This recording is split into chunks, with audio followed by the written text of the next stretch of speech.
Mineirinho, Clarice Lispector. Suponho que é em mim, como um dos representantes de nós, que devo procurar por que está doendo a morte de um facínora e por que é que mais me adianta contar os 13 tiros que mataram Mineirinho do que os seus crimes. Perguntei à minha cozinheira o que pensava sobre o assunto. Vi no seu rosto a pequena convulsão de um conflito, o mal-estar de não entender o que se sente, o de precisar trair sensações contraditórias por não saber como harmonizá-las, fatos irredutíveis, mas revolta irredutível também, a violenta compaixão da revolta, sentir-se dividido na própria perplexidade diante de não poder esquecer que Mineirinho era perigoso e já matara demais, e no entanto, nós o queríamos vivo. A cozinheira se fechou um pouco, vendo-me talvez como a justiça que se vinga. Com alguma raiva de mim que estava mexendo na sua alma, respondeu fria: o que eu sinto não serve para se dizer. Quem não sabe que Mineirinho era criminoso? Mas tenho certeza de que ele se salvou e já entrou no céu. Respondi-lhe que, mais do que muita gente que não matou. Por quê? No entanto, a primeira lei, a que protege corpo e vida insubstituíveis, é a de que não matarás.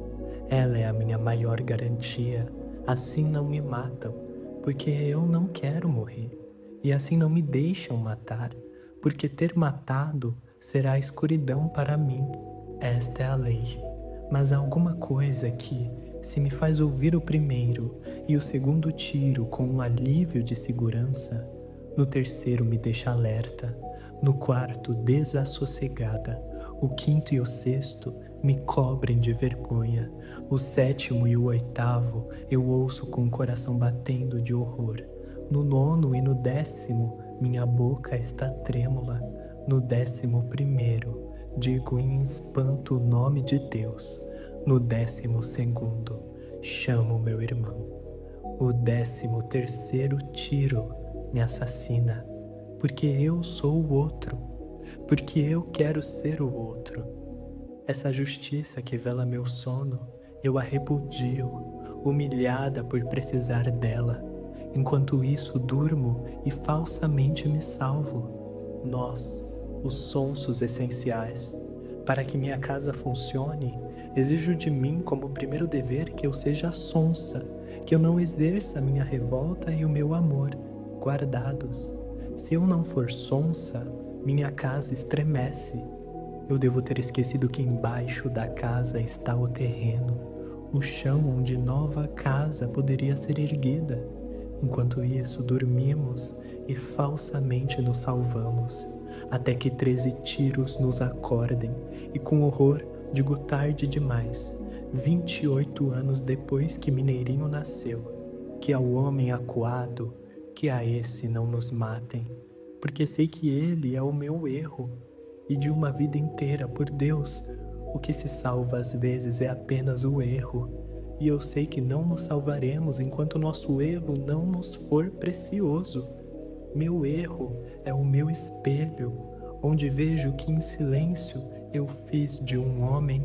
Meu erro é o modo como vi a vida se abrir na sua carne e me espantei, e vi a matéria de vida, placenta e sangue, a lama viva.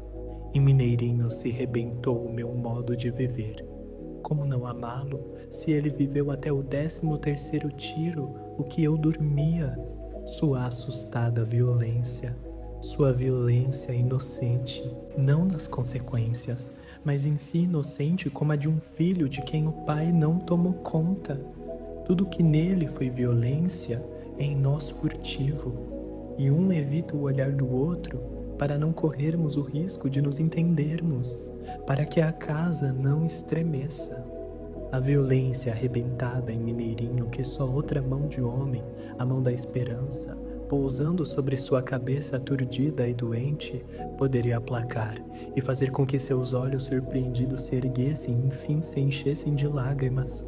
Só depois que um homem é encontrado inerte no chão, sem o gorro e sem os sapatos, vejo que esqueci de lhe ter dito, também eu.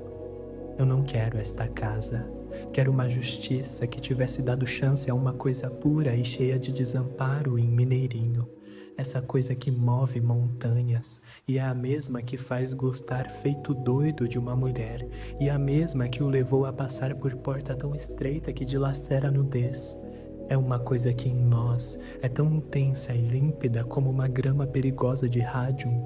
Essa coisa é um grão de vida que, se for pisado, se transforma em algo ameaçador, em amor pisado. Essa coisa que em Mineirinho se tornou punhal é a mesma que em mim faz com que eu dê água a outro homem, não porque eu tenha água, mas porque também eu sei o que é sede e também eu não me perdi. Experimentei a perdição. A justiça prévia, essa não me envergonharia. Já era tempo de, com ironia ou não, sermos mais divinos. Se adivinhamos o que seria a bondade de Deus, é porque adivinhamos em nós a bondade, aquela que vê o homem antes de ele ser um doente do crime. Continuo, porém, esperando que Deus seja o Pai, quando sei que um homem pode ser o pai de outro homem, e continuo a morar na casa fraca, essa casa cuja porta protetora eu tranco tão bem. Essa casa não resistirá à primeira ventania que fará voar pelos ares uma porta trancada, mas ela está de pé, e Mineirinho viveu por minha raiva, enquanto eu tive calma. Foi fuzilado na sua força desorientada, enquanto um Deus fabricado no último instante abençoa às pressas a minha maldade organizada e a minha justiça estupidificada. O que sustenta as paredes da minha casa é a certeza de que sempre me justificarei. Meus amigos não me justificarão, mas meus inimigos, que são os meus cúmplices, esses me cumprimentarão. O que me sustenta é saber que sempre fabricarei um Deus à imagem do que eu precisar para dormir tranquila, e que os outros furtivamente fingirão que estamos todos certos e que nada há a fazer. Tudo isso sim, pois somos os sonsos essenciais, baluartes de alguma coisa, e sobretudo procurar não entender, porque quem entende desorganiza. Há alguma coisa em nós que desorganizaria tudo, uma coisa que entende, essa coisa que fica muda diante do homem sem o gorro e sem os sapatos, e para tê-los ele roubou e matou, e fica muda diante do São Jorge de ouro e diamantes. Essa alguma coisa muito séria em mim fica ainda mais séria diante do homem metralhado. Essa alguma coisa é o assassino em mim? Não, é o desespero em nós. Feito doidos, nós o conhecemos, a esse homem morto, onde a grama de rádium se incendiara, mas só feito doidos, e não como sonsos, o conhecemos. É como doido que entro pela vida que tantas vezes não tem porta, e como doido compreendo que é perigoso compreender, e como doido é que sinto o amor profundo, aquele que se firma quando vejo que o rádium se irradiará de qualquer modo, se não for pela confiança, pela esperança e pelo amor, então miseravelmente pela doente coragem de destruição.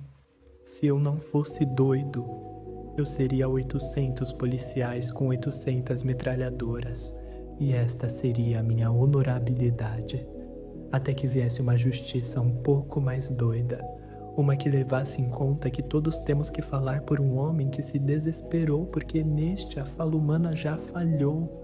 Ele já é tão mudo que só o bruto grito desarticulado serve de sinalização. Uma justiça prévia que se lembrasse de que nossa grande luta é a do medo, e que um homem que mata muito é porque teve muito medo.